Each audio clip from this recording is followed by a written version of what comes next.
I hope कि सबको question दिखने लग जाएगा अब। मैं भी कनेक्ट कर लेता हूँ ताकि कमेंट्स पढ़ता रहूं। अमान और आयान दोनों दोस्त एक साथ पधार गए हैं भाई। Very good very good.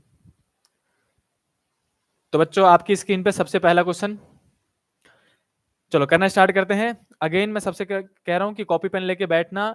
1 घंटा अगर आप दे रहे हो, मैं यहाँ पे आपके लिए 1 घंटा बैठा हुआ हूँ, तो जितने क्वेश्चन मैं दूं उसके सारे कॉन्सेप्ट समझ के एक शॉर्ट नोट बना के अपना फायदा करवा लेना। जो बच्चे ज्वाइन हो चुके हैं, अब आपकी जिम्मेदारी है कि अब आपके अपने फायदा करवाओगे। ये क्लास 12th है, 12th। अब ठीक लग रहा है।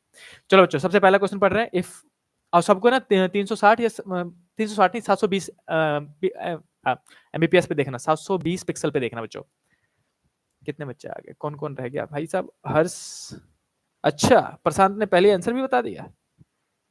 चलो भाई साहब 5 से 6 क्वेश्चन है, स्टार्ट कर रहे हैं। सबसे पहला क्वेश्चन बच्चों, अब क्वेश्चन रीड कर रहा हूं, जितने बच्चों ने रीड करना स्टार्ट कर दिया है वेरी गुड, देखते रहना भाई। क्वेश्चन कह रहा है 2 point charges A and B, 2 point charges है हमारे पास, having charge plus Q and minus Q, यानी कि 2 चार्जेस है, एक है चार्ज ए, दूसरा चार्ज है बी, एक पे है प्लस का क्यू चार्ज, दूसरे पे है माइनस का क्यू चार्ज। इस वाले को हम ए कह रहे हैं, इस वाले को हम बी कह रहे हैं।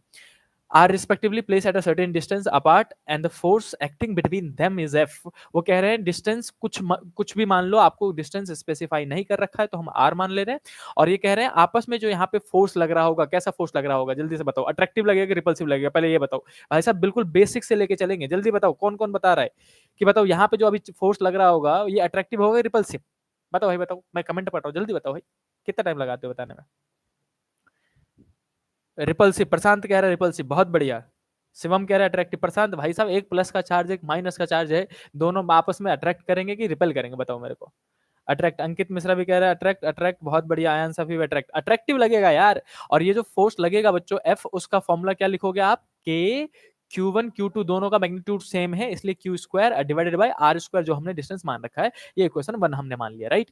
एंड देन वो आगे कहना चाहते हैं कि if 25% of the charge of A is transfer to B, यानी कि देखो अब क्या किया इन्होंने, 25% चार्ज ए का, जो हमारा ए वाला पार्ट था, ये वाला चार्ज था, ये वाला, इसमें से 25% चार्ज लेके किसको दे दिया? बी को। कितना परसेंट चार्ज दे दिया? 25%। तो बताओ नया फोर्स जो होगा वो कितना होगा, एफ डैश कितना होगा? तो सिंपल सी बात है, आपको ये याद रखना है कि प्लस में से प्लस का 25% चार्ज आपने माइनस को दे दिया, तो नया चार्ज कैसे लिखोगे? अब इसमें से 25% चार्ज चला गया, 25% मतलब होता है 1/4 चार्ज, हाँ या ना बोलो? 25% मतलब 1/4 चार्ज। अगर Q में से ए वाले में से 25% चार्ज चला गया तो बचा कितना? 75%, है ना। और 75% इज 70, मैं यहां लिख देता हूं 75% क्यू बचेगा। 75% यानी 75% मतलब क्या होता है? 75 अपॉन में 100 इंटू में क्यू, और इसी को रिजॉल्व करोगे तो 25 से कट जाएगा, 25 3 जा, 25 4 जा, तो 3/4 चार्ज बचेगा इसके अंदर। समझे कि नहीं समझे? तो जो ए है उसमें से 25% चार्ज चला गया, यानी कि उसमें चार्ज बच गया 3/4 क्यू। पहले कितना था? पूरा 1 क्यू, अब कितना है? 3/4 क्यू बचा है, बस 1/4 हिस्सा चला गया उसमें। अब जब 1/4 हिस्सा बी वाले में चला गया तो ये तो हो गई ए वाले की बात। अब बी वाले की बात यहां कर लेता हूं। ये चार्ज था चार्ज ए, और उसके बाद बच्चों हम बात करेंगे चार्ज बी का। चार्ज बी का क्या होगा? यहाँ पे बेसिक सिली मिस्टेक करते हैं बच्चे कि देखो पहले बी में कितना चार्ज था? माइनस का क्यू। अब क्या हुआ? प्लस ऐड हो गया। कितना ऐड हुआ? 25%। 25% मतलब 1/4। 1/4 किसका ऐड हुआ? प्लस का चार्ज ऐड हो गया ना। अब इन दोनों को अगर सॉल्व करोगे तो ये कितना हो जाएगा बताओ? माइनस का एलसीएम लोगे ना, माइनस का 4Q प्लस का Q अपॉन में 4। अब -4Q में प्लस Q करोगे तो कितना बचेगा? माइनस का 3Q अपॉन में 4 बचेगा ना। यानी कि बी में भी देखो 25% प्लस का चार्ज गया तो वो बी का नेगेटिव चार्ज घटा देगा, और कितना कर देगा? माइनस का 3/4 क्यू चार्ज उसमें भी हो जाएगा। डिस्टेंस सेम है, क्वेश्चन में कह रहा है डिस्टेंस को छेड़खानी नहीं की गई, आर ही मान लो। तो बताओ नया फोर्स कितना होगा? तो अब नया फोर्स निकाल देंगे हम, इसको एफ डैश कहेंगे, ब्लू वाले से कर रहा हूं। के Q1 मतलब पहला चार्ज यानी कि 3/4 क्यू, Q2 मतलब दूसरा charge that is Q/3/4 Q and divided by R square, है ना। अब इसी के आगे मैं इसको आगे रिजॉल्व कर देता हूँ, 1 मिनट इधर सॉल्व कर देते हैं भाई। अब देखो बच्चों इसी के आगे मैं यहां सॉल्व कर रहा हूं। अब एफ डैश यानी कि जो नया फोर्स आएगा वो आएगा, आयान देखो कितना आएगा, के का के, 3 और 3 का स्क्वायर, 3 इंटू में 3 कितना हो जाएगा? 9, तो आगे लिख दे रहा हूँ। 4 इंटू में 4 कितना हो जाएगा? 16, तो आगे लिख दे रहा हूँ। और Q इंटू में Q square divided by R square. अब ध्यान से देखो फ्रॉम इक्वेशन नंबर 1, इक्वेशन 1 में देखा जाए बच्चों तो K Q square by R square जो था वो अपने पास ये वाला जो वैल्यू है kq²/r² वो f के बराबर, तो हम लिख सकते हैं f dash is equal to में 9/16 इंटू में इनिशियल फोर्स f, यानी कि अगर 25% चार्ज ट्रांसफर हो गया तो 9/16 हो जाएगा फोर्स। और हम ऑप्शन मैच कर लेंगे, कौन सा ऑप्शन जा रहा है, कौन सा ऑप्शन जा रहा है, ऑप्शन जा रहा है बच्चों 9/16, यानी कि ऑप्शन नंबर बिल्कुल सही बताया था प्रशांत ने, जो कि है सी। अब मुझे बताओ कितने बच्चों को समझ में आ गया, ये क्वेश्चन समझ में आया सबको? सी, आयान ने भी सी बता दिया था, very good. Is this question is clear to everyone? जल्दी से बताओ बताओ, समझ में आया क्या किया? प्लस का चार्ज अगर आप किसी माइनस में देते हो तो माइनस का चार्ज घट जाएगा, है ना? माइनस का चार्ज मतलब उसके पास एक्सेस ऑफ इलेक्ट्रॉन है। तो जब प्लस का चार्ज आपने दिया तो उसमें से कुछ इलेक्ट्रॉन और कम हो गया। क्या ये कॉन्सेप्ट समझ में आया कि प्लस का 25% हटा के जब मैंने माइनस को दिया तो प्लस में भी 75% बचेगा प्लस का, और माइनस का भी 75% हो जाएगा, क्योंकि माइनस का 100%, प्लस का 25% ऑफ प्लस का। समझ रहे हो पॉजिटिव चार्ज? तो जिसकी वजह से वो 75% आ जाएगा। जल्दी बताओ किस किस को समझ में आ गया? नो भैया, एक बार और समझा दो। किसने बोला? ऋषभ ने। अरे बड़ी जल्दी आया ऋषभ भाई साहब। हाँ, शिवम को समझ में आ गया, बहुत बढ़िया। अंकित मिश्रा, रिपीट सर, अच्छा वाह जी भैया, समझ में आ गया। सोनू को समझ में आ गया भाई, अविनाश को भी समझ में आ गया, कुणाल को भी समझ में आ गया। देखो बच्चों, फिर से रिपीट कर रहा हूं, ध्यान से हर कोई वापस सुन लेना क्वेश्चन को, ठीक? कोई दिक्कत नहीं है, सब के सब जिनको समझ में आ गया वो भी एक बार रिकॉल कर लो ताकि लंबा याद रहेगा आपको। हम क्या कह रहे थे बच्चों कि क्वेश्चन के तहत बोला गया है कि पहले चार्ज दो बॉडी थे ए और बी, जो यहाँ पे मैंने येलो कलर से बना रखे थे, ये वाले, ठीक है, ये वाले ए और बी दोनों पे चार्ज दे रखा था, एक पे प्लस का क्यू, एक पे माइनस का क्यू। वो कह रहा है किसी भी डिस्टेंस पे रखा है, डिस्टेंस कंफर्म नहीं किया था, हमने आर मान लिया।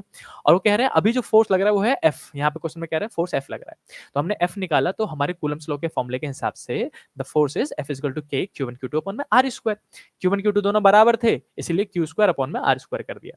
क्या ये इतना कॉन्सेप्ट बेसिक क्लियर है? क्लास में आपने सबने कर रखा है सब।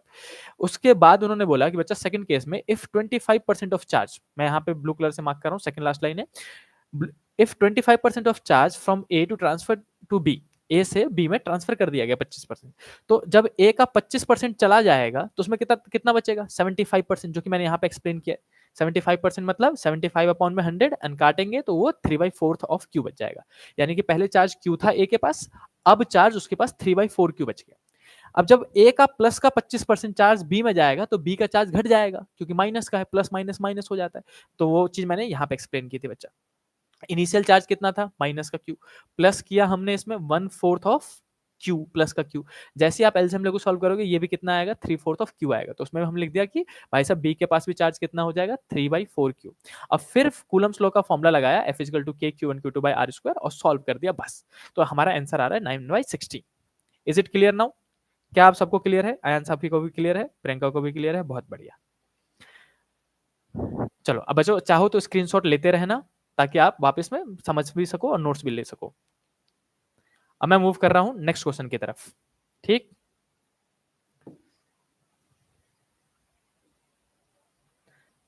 Here is the next question. ये भी अच्छा क्वेश्चन है बच्चों। चलो रीड करते हैं साथ में, रीड कर करके समझ समझ के कॉपी में नोट्स बना बना के चलते रहना। जो भी बच्चा लाइव क्लास ले रहा है, अगर उसने मतलब 5-6 क्वेश्चन भी समझ लिया ना, बाकी बच्चों से आप वैसे ही आगे निकल जाओगे। देखो क्वेश्चन क्या कह रहा है, मैं एक एक लाइन आराम आराम से समझाऊंगा आप। Suppose the charge of a proton and an electron differ slightly. वो कहना चाहता है कि मान लो कि एक प्रोटॉन है और एक इलेक्ट्रॉन है और दोनों के चार्ज में थोड़ा सा अंतर है।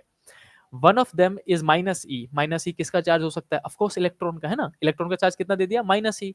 And other is E plus में डेल्टा ई। तो प्रोटॉन का चार्ज कितना दिया? ई प्लस में डेल्टा ई, और ये माइनस का किसका है? इलेक्ट्रॉन का। तो मैं यहाँ लिख देता हूँ आपके लिए, अगर मैं गिवन लिखना चाहूँ। आप लोग पहली बार क्वेश्चन करो, नीट 2017 में पूछा गया है। तो कहा उन्होंने कि इलेक्ट्रॉन, मैं यहाँ लिख देता हूँ बच्चों आराम आराम से, इलेक्ट्रॉन का जो चार्ज है Q1 उसको मैं E कह रहा हूँ, ठीक? वहीं पे प्रोटॉन का जो चार्ज होगा Q2 वो दे रखा है E प्लस में डेल्टा E, थोड़ा सा ज्यादा है प्रोटॉन का। ऐसा उन्होंने क्वेश्चन में कंडीशन दे रखी है, कंडीशन दे रखी है, आपको नहीं मानना। इफ सोनू आगे क्वेश्चन कह रहा है, if the net of the electrostatic force and gravitational force between the two hydrogen atom placed at a distance d apart is 0, वो कह रहे हैं नेट फोर्स। अब देखो, दो हाइड्रोजन एटम की बात कर दी, दो हाइड्रोजन एटम, मैं यहाँ पे हाइड्रोजन एटम बना दे रहा हूँ राइट साइड में, ठीक है। यहाँ पे देखो, एक हाइड्रोजन एटम में क्या होगा, एक प्रोटॉन होगा और उसके बाहर कौन घूम रहा होगा, एक इलेक्ट्रॉन, है ना, ऐसे करके ये एक हाइड्रोजन एटम हो गया। ऐसे करके दूसरा हाइड्रोजन एटम होगा, प्रोटॉन होगा उसके पास, एक इलेक्ट्रॉन होगा उसके बाहर घूम रहा होगा, ऐसे करके। और ये कह रहे हैं दोनों के दोनों जो है वो कितनी दूरी पे रखे हुए हैं, डी डिस्टेंस, यहाँ देख रहे हो, तो ये डी डिस्टेंस हमने यहाँ पे ऐसे करके मेंशन कर दिया, ठीक है प्रियंका। अब वो आपके कहना चाहते हैं कि इनके बीच में कौन कौन सा फोर्स लगेगा, सिंपल सी बात है, दो फोर्सेस लगेंगे। एक तो चार्ज होने की वजह से इलेक्ट्रोस्टैटिक फोर्स, और एक मास होने की वजह से ग्रेविटेशनल फोर्स। देखो, अब दोनों में अट्रैक्टिव या जो मैं ऐसे लिख देता हूँ बच्चों आपको यहाँ पे, देखो याद होना चाहिए आपको, ग्रेविटेशनल फोर्स मास की वजह से लगता है and gravitational force is always attractive. Gravitational force जो है वो हमेशा अट्रैक्टिव रहेगा, अट्रैक्ट करेगा। और जबकि यहाँ पे देखा जाए तो अब मैं आपको नेट चार्ज निकाल के दिखा दे रहा हूँ। जैसे एक हाइड्रोजन एटम की बात करूं मैं, one hydrogen atom, hydrogen atom, एक हाइड्रोजन एटम में एक प्रोटॉन और एक इलेक्ट्रॉन होते हैं, सबको पता है। तो मुझे नेट चार्ज निकालना पड़ेगा कि एक हाइड्रोजन एटम जो ये जो मेरा एक हाइड्रोजन एटम है, यहाँ पे ये वाला एक हाइड्रोजन एटम, इस पे कितना चार्ज है। फिर ये देखना पड़ेगा दूसरे पे भी उतना ही चार्ज होगा, और फिर तभी तो K Q one Q two by R square लगा पाऊंगा ना। तो आपको एक हाइड्रोजन एटम का नेट चार्ज निकालना है। कैसे निकालोगे, तो मैं यहाँ लिख देता हूँ, एक हाइड्रोजन एटम में एक प्रोटॉन एक इलेक्ट्रॉन, तो नेट चार्ज निकालने के लिए जोड़ दो भाई दोनों को। प्रोटॉन इलेक्ट्रॉन का चार्ज कितना है, माइनस का ई बताया उन्होंने, हाँ, प्लस का प्रोटॉन पे कितना चार्ज है, प्लस कर देंगे इसमें, प्लस का ई और डेल्टा ई। ये चार्ज था प्रोटॉन का और ये चार्ज था इलेक्ट्रॉन का, दोनों को जोड़ दूंगा, पता है charge is additive in nature होता है, तो नेट चार्ज निकल जाएगा। Net charge on one hydrogen atom will be equal to, देखो माइनस ई और प्लस ई, ये तो कट जाएगा, बचेगा क्या, सिर्फ डेल्टा ई, वो भी किसका, प्लस का। यानी कि एक हाइड्रोजन एटम जिसके पास एक प्रोटॉन और एक इलेक्ट्रॉन है, दोनों को नेट चार्ज जोड़ूंगा तो कितना आएगा, सिर्फ डेल्टा ई। सोचो अगर दोनों का चार्ज ई होता, एक का माइनस ई एक का प्लस ई, तो दोनों तो कट के चार्ज जीरो हो जाता ना, हाँ या ना बोलो। इसीलिए उन्होंने जानबूझ के क्वेश्चन में प्रोटॉन का चार्ज थोड़ा बढ़ा रखा है। तो अगर प्लस का चार्ज मान लो -10 है, सॉरी प्लस का चार्ज मान लो प्लस का 10 है, और इलेक्ट्रॉन का चार्ज माइनस का 9.8 है, तो 0.2 का चार्ज बचेगा ना, वही दे रखा है उन्होंने। तो अब हमारे पास समझ में क्या आया कि net charge on one hydrogen atom is delta E. ये जो हाइड्रोजन एटम है उस पर डेल्टा ई चार्ज है, ये जो चार्ज है उस पर भी डेल्टा ई चार्ज है, और दोनों के बीच की दूरी कितनी है, डी। तो मुझे इनके बीच में इलेक्ट्रोस्टैटिक फोर्स और ग्रेविटेशनल फोर्स निकालना है। अब निकाल लेते हैं इसके नीचे, इसके इस साइड निकालते, रुक जाओ। देख रहे हो बच्चों, इस टाइप के क्वेश्चन बच्चे छूते ही नहीं है, पहली दूर भाग जाते हैं। और आप अगर सुन भी रहे हो ना, समझ भी रहे हो, थोड़ा थोड़ा समझ रहे हो, तो इस टाइप के क्वेश्चन जब दोबारा हिट करेगा कभी, आपको तुरंत क्लिक कर जाएगा और डर नहीं लगेगा। आपको ऐसा लगेगा तेरी ये तो कभी पढ़ा ही नहीं, तो कभी सुना ही नहीं, ऐसा फील नहीं होगा। इसीलिए क्वेश्चन मैं आपको यहाँ पे लाइव आके समझा रहा हूँ। देखो, तो अब मैं लिखूंगा सबसे पहले electrostatic force, electrostatic force. Electrostatic force कितना लगेगा बच्चों, कितना लगेगा, नहीं नहीं कितना लगेगा, तो कूलम्स लॉ से निकाल लेंगे। एफ इज इक्वल टू में, ये एफ ई लिख दे रहा हूं, इलेक्ट्रोस्टैटिक समझ जाओगे। के Q1 मतलब चार्ज कितना है, डेल्टा ई, Q2 मतलब भी डेल्टा ई, तो दोनों का स्क्वायर कर देते हैं, अपॉन में डी का स्क्वायर जो कि डिस्टेंस था, राइट। अब ये हो गया इलेक्ट्रोस्टैटिक फोर्स। अब लगेगा gravitational force, gravitational force. Gravitational force Anjali कितना लगेगा, तो अमान ग्रेविटेशनल फोर्स जो होता है बच्चा, वो बचपन से पढ़ते आ रहे हैं, एफ जी कह दे रहा हूं, और ये कह रहे हैं कि जी m1 m2 अपॉन में आर स्क्वायर, हाँ या ना बोलो। देखो याद रखना, इलेक्ट्रॉन का मास बहुत छोटा होता है, इसलिए उसका मास हम काउंट नहीं करते हैं। मास सिर्फ किसका काउंट होता है, प्रोटॉन का। प्रोटॉन का मास, एक हाइड्रोजन में एक प्रोटॉन, तो एक m1 की जगह में mp, और दूसरे हाइड्रोजन में m1 m2 लेते हो ना, m1 m2, तो दोनों में एक एक हाइड्रोजन है, तो mp का स्क्वायर, मास ऑफ प्रोटॉन का स्क्वायर, अपॉन में d का स्क्वायर। सबको इतना समझ में आ गया। And according to the question, अगर आप क्वेश्चन की लाइन पढ़ो, मैं आपको दिखा देता हूं। क्वेश्चन के तहत वो कहा जा रहा है कि net electrostatic force and gravitational force between two hydrogen atom is apart zero. मतलब दोनों को जोड़ दूं तो नेट जीरो हो जा रहा है। जीरो कब हो सकता है, जब इक्वल एंड अपोजिट लग रहा हो, है ना। मैं आपको दिखा भी देता हूँ, आज बच्चों, इक्वल एंड अपोजिट लगेगा तभी जीरो हो सकता है पॉसिबल। तो उन्होंने कहा कि दोनों फोर्स को जोड़ के जो नेट फोर्स आ रहा है वो जीरो है। यानी कि सिंपल सी बात है, देखो यहां से दिखा दे रहा हूं बच्चों, यहाँ पे जो ये प्लस का ई है और प्लस का डेल्टा ई है, दोनों के बीच में सेम चार्ज है, प्लस प्लस है, तो ये दोनों कैसे होंगे, रिपल्सिव। इलेक्ट्रोस्टैटिक फोर्स जो है वो एक दूसरे को बाहर की तरफ फेंक रहा होगा, लेकिन वहीं पे जो ग्रेविटेशनल फोर्स होगा वो तो अट्रैक्टिव होता है, तो वो अंदर की तरफ लग रहा होगा एफ जी। अब एफ जी अंदर की तरफ लग रहा है, एफ ई बाहर की तरफ लग रहा है, दोनों इक्वल एंड अपोजिट होंगे तभी जाके वो जीरो हो सकते हैं। तो हम कहेंगे कि सिंस नेट फोर्स जो है बच्चों वो जीरो है, जेडीआरओ है, देयरफॉर इसका मतलब है कि एफ ई बराबर होगा एफ जी के। अब दोनों को बराबर कर दो, और आपको फाइंड क्या करना था, तो मैं आपको दिखा देता हूँ क्या फाइंड करना था भाई। क्वेश्चन में कह रहा है देन, लास्ट लाइन पढ़ रहे हो, लास्ट लाइन पढ़ रहे हो, देखो ये रहा, लास्ट लाइन पढ़ो। Then delta E is of the order of, कि उसका ऑर्डर कितना होगा, 10 की पावर कितने में आएगा, डेल्टा ई फाइंड करो, डेल्टा ई। चलो भाई इजी क्वेश्चन है, डेल्टा ई फाइंड कर देंगे, दोनों फोर्स को बराबर रखेंगे और आयन अपने आप मेरा आंसर निकल जाएगा। थोड़ा और स्लाइड कर देते हैं, यहाँ आ जाता है। देखो बच्चा, अब हमने क्या बोला कि आदित्य दोनों को बराबर कर दिया, ये रहा एफ ई और ये रहा एफ जी, दोनों को बराबर कर देंगे, तो के डेल्टा ई का स्क्वायर अपॉन में डी का square is equal to G M P, यानी कि मास ऑफ प्रोटॉन का स्क्वायर अपॉन में डी का स्क्वायर। बहुत बढ़िया, डी स्क्वायर से डी स्क्वायर काट दो, ई डेल्टा ई का स्क्वायर, डेल्टा ई निकाले तो के इधर मल्टीप्लाई में उधर जाएगा तो डिवाइड में, तो डेल्टा ई का स्क्वायर इज इक्वल टू में जी एम पी का स्क्वायर अपॉन में के आ गया। अब डेल्टा ई निकालना था इसीलिए हम स्क्वायर हटा के रूट लगा देंगे, जी एम पी का स्क्वायर अपॉन में के। और आप सबको बच्चों इन सब की वैल्यू पता है, तो आप इजिली पुट करके सॉल्व करके आंसर निकाल सकते हो। चलो चेक करता हूँ क्या किसी ने अभी तक आंसर निकाला इसका, दो गूगल वूगल मत कर लेना, पता चले स्क्रीनशॉट लेके दे चैट जीपीटी चला रहे हो भाई, ऐसा मत कर देना। मैं देखूं किसी ने आंसर लिखा है क्या, अभी तक तो नहीं लिखा बच्चों ने, बहुत बढ़िया। चलो सॉल्व कर लेते हैं, साथ मिलकर सॉल्व कर लेते हैं, अगली बार समझ में तो आएगा। वापस अब मैं जी के अंडर रूट में जी की वैल्यू बताओ बच्चों, जी की वैल्यू 6.6 इन 10 की पावर -11 लेते हैं हम। मास ऑफ प्रोटॉन किसी को याद है, 1.67 इन 10 की पावर -27 केजी होता है। मैं थोड़ा और स्लाइड करता ताकि उसको लिख सके हम, -27 केजी का होल स्क्वायर, क्योंकि एमपी का स्क्वायर था, डिवाइडेड बाई खे की वैल्यू तो सबको याद होगा 9 इंटू 10 की पावर 9। अब पावर पावर सॉल्व कर दो, बस अपने आप आंसर निकल जाएगा। देखो अब मैं सिर्फ पावर लूंगा, 10 की पावर यहाँ पे रूट में -11 है, यहाँ पे 27 का स्क्वायर, तो 10 की पावर 7 4 जा 54, माइनस का 54 आ जाएगा और नीचे में 9 आएगा, ये 9 ऊपर जाएगा तो माइनस का हो जाएगा, 10 की पावर 9 है ना। पावर पावर ले रहा हूँ, पॉइंट्स के डेसिमल वाले नंबर्स छोड़ रहा हूँ बच्चों, सिर्फ हमें पावर में ऑर्डर बताना है। तो ये ऊपर जाएगा तो -9 हो जाएगा, -9 और 11 -20 और ये 74 हो जाएगा, सब कुछ जोड़ डाल दोगे बच्चों 74 हो जाएगा। और सबको पता है रूट में से पावर आधी बाहर निकलती है, तो 35 और 2 37, 10 की पावर -37 के आसपास आ रहा है हमारा आंसर। चलो बच्चों ऑप्शन चेक करते हैं, -37 के आसपास का आंसर आप हिट कर सकते हो, और ऑप्शन बिल्कुल एकदम सही मैच कर रहा है, -37 इज ऑप्शन नंबर बी।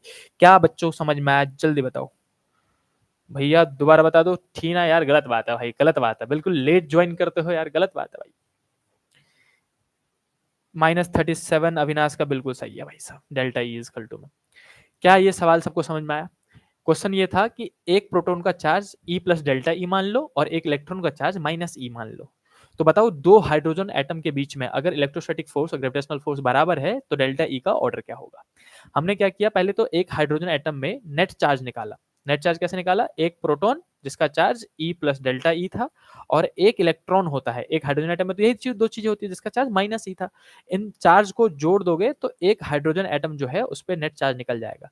दोनों को जोड़ने की वजह से माइनस ई प्लस ई कट गया था, देख रहे हो, और सिर्फ डेल्टा ई चार्ज बचा था, यानी कि एक हाइड्रोजन एटम पे सिर्फ डेल्टा ई चार्ज बच रहा था, दूसरा हाइड्रोजन पे भी डेल्टा ई बचेगा। डिस्टेंस मान लो डी है।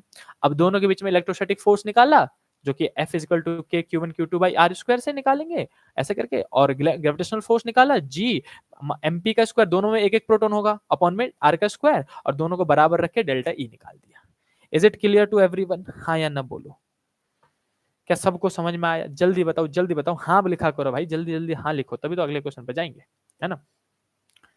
अब बच्चों टाइम पे ज्वाइन करा करो, देखो टाइम पे ज्वाइन करते सुनते भी रहोगे ना तब भी समझ में आ जाएगा। प्रशांत को समझ में आ गया भाई, अंकुश को समझ में आ गया, दीपक क्लियर है बिल्कुल, बहुत बढ़िया, रानी को भी समझ में आ गया, अंकित को भी समझ में आ गया, शिवम को समझ में आ गया, अविनाश, अंजलि को भी समझ में आ गया, अदीबा को भी। एस्थेटिक सॉन्ग बहुत बढ़िया, क्लियर है, कुणाल क्लियर है, राघव क्लियर है, सोनू, हर्ष क्लियर, बहुत बढ़िया, शाबाश, वेरी गुड। इस टाइप के क्वेश्चन सुनना जरूरी है और कैसे कैसे सॉल्व होते हैं ये देखना जरूरी है। चलो बच्चों, अगर आप चाहो तो स्क्रीनशॉट ले सकते हो, मैं इसको छोटा कर देता हूँ ताकि आप स्क्रीनशॉट ले सको।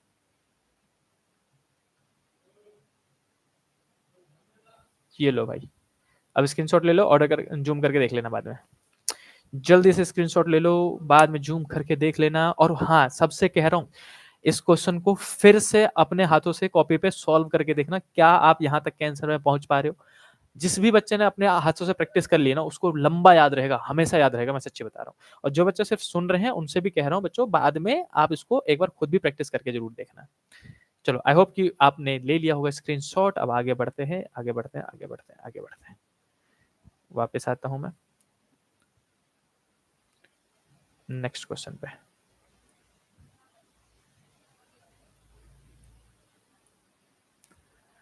बच्चों नेक्स्ट क्वेश्चन ये रहा, तीसरा क्वेश्चन। तीसरा क्वेश्चन और बहुत फेमस क्वेश्चन, मैं जनरली बता रहा हूँ, नीट 2016 का पेपर बहुत अच्छा बना था। बहुत अच्छा मतलब समझ लो, मतलब अच्छा पेपर बना था भाई साहब, मजा आया था नीट 2016 के क्वेश्चन में। नीट 2016 के क्वेश्चन कर रहे हो आप, इसका मतलब आपके कॉन्सेप्ट अच्छे हैं, ये मान लेना। चलो, अब ये क्वेश्चन जल्दी से रीड करते हैं, फिर आगे बढ़ेंगे। आराम आराम सॉल्व करेंगे, कॉन्सेप्ट समझना है, फिजिक्स की प्रैक्टिस करनी है, मेहनत करनी है, बस ये मान लो। देखो क्वेश्चन कह रहा है, two identical charge spheres suspended from a common point by two massless string of length L. क्या सबको ये कॉन्सेप्ट समझ में आया कि वही वाला क्वेश्चन है कि जहां पे हम क्या करते हैं, एक कॉमन पॉइंट से, छत से, सीलिंग से, याद आया, क्वेश्चन करवाया मैंने स्टेप की क्लास में, दो पॉइंट चार्ज को लटका दिया गया। तो दो पॉइंट चार्ज को लटकाया गया होगा तो एक चार्ज दोनों एक दूसरे को रिपेल करके ऐसे करके हो रखे होंगे, सबको याद आ गया होगा। हो, अब जहां पे कह रहा है कि लेंथ कितनी है इसकी, लंबाई है एल धागे की, ठीक है भाई साहब। आगे क्वेश्चन कह रहा है कि initially the distance D is less than A apart because of their mutual repulsion. ठीक है, इनका जो डिस्टेंस है यहां से यहां तक का डिस्टेंस डी मान लेते हैं, और डी बहुत छोटा है as compare to L, L length बहुत बड़ी थी। मैं इस डायग्राम को फिर दोबारा बनाना चाहूंगा, रुक जाओ रुक जाओ रुक जाओ रुक जाओ रुक जाओ, डायग्राम दोबारा बनाता हूँ बच्चों, दोबारा डायग्राम बनाएंगे। यानी कि क्वेश्चन में कह रहे हैं कि लेंथ बहुत बड़ी बनानी है, तो मैं दोबारा क्वेश्चन बनाऊंगा। ये हमने एक ही पॉइंट लिया, एक पॉइंट से हमने बहुत बड़ी लेंथ ले ली, लेंथ को बड़ा कर दो, ये लेंथ ले ली, और थोड़ा टेढ़ा होगा, एक मिनट, और ये लेंथ लंबी से ले ली, और ये जो डिस्टेंस d है इन दोनों के बीच में, डिस्टेंस d छोटा था एज कंपेयर टू लंबाई ऑफ द रस्सी। लंबाई ऑफ द रस्सी, सीधी लाइन ना खींच पा रहा हूं, लंबाई ऑफ द रस्सी इज l, ऐसे करके मार्क कर दिया। ठीक, आगे पढ़ते हैं। The charge begins to leak. अच्छा, तो मान लो कि इसमें चार्ज Q था और इसमें भी चार्ज Q था, और दोनों में से चार्ज थोड़ा थोड़ा लीक होने लग गया, मतलब गायब होने लग गया, तो चार्ज धीरे धीरे कम हो जाएगा। और चार्ज जैसे ही धीरे धीरे कम होगा तो अविनाश होगा क्या कि रिपल्सिव फोर्स धीरे धीरे कम होने लग जाएगा और ये धीरे धीरे धीरे धीरे धीरे पास आने लग जाएंगे। हाँ या ना बोलो, क्या यहाँ तक क्वेश्चन सबको समझ में आया कि असलियत में दोनों चार्ज दूर दूर ऐसे करके रिपेल हो रखे थे, राइट। लेकिन जैसे दोनों में से चार्ज लीक होगा, क्यू की वैल्यू कम होती जाएगी, क्यू की वैल्यू कम तो फोर्स भी कम हो जाएगा, फोर्स कम हो जाएगा, धीरे धीरे धीरे धीरे धीरे धीरे पास आते चले जाएंगे। अब इसके आगे क्या है कि the charge begins to leak from the both the sphere, दोनों स्पेयर से at a constant rate.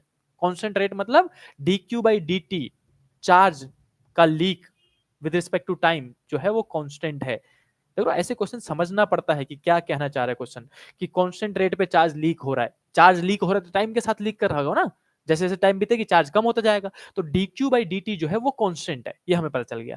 As a result the sphere approach each other, simple सी बात है, जैसे चार्ज लीक होगा दोनों स्फेयर एक दूसरे को अप्रोच कर देंगे विद वेलोसिटी v। अच्छा, दोनों एक दूसरे की तरफ v वेलोसिटी से जाने लगे, then the v velocity as the function of distance between them। अच्छा, कह रहा है जिस वेलोसिटी से अब ये दोनों आपस में पास आ रहे हैं, तो वो वेलोसिटी और जो दोनों के बीच में डिस्टेंस x है उसका आप रिलेशन निकाल के दो।